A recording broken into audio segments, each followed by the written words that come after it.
The definition of wildlife habitat is providing food, water, shelter, and space.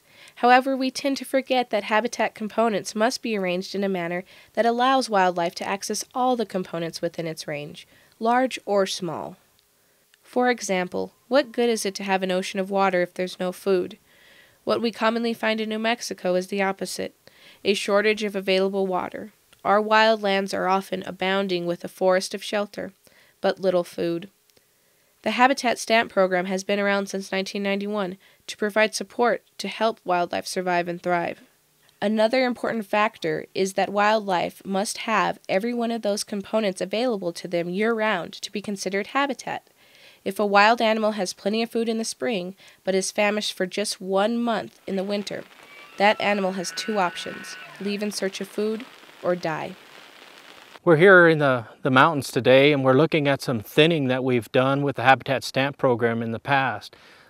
You can see what I'm standing in here is about a 5-acre patch or opening that we've created in a thick forest.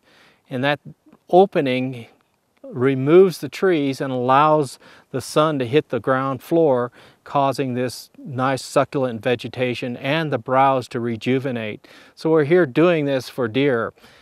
Recently, a fire has gone through this patch cut that we've done, and so I wanted to show you the benefits of the fire following the thinning that we've done.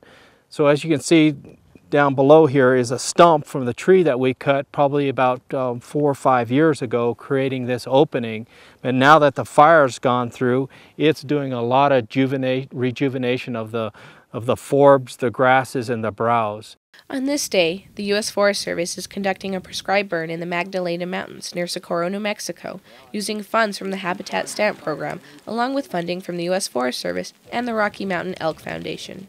A significant amount, actually approximately $125,000, has come from the HSP program on this project.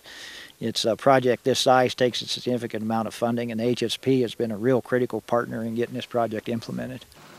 In the springtime, in this type of year, they're eating a lot of these forbs that we call weeds. So that's a diet that the weeds have a high protein content, especially after a burn, because the burn acts like a fertilizer and it causes the protein content of those forbs to go up.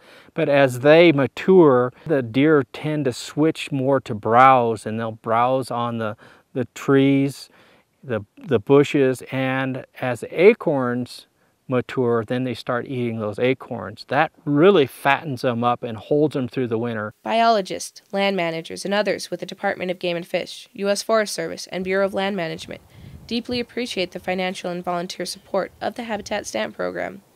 Those efforts continue to help the program help wildlife where it counts, where wildlife lives.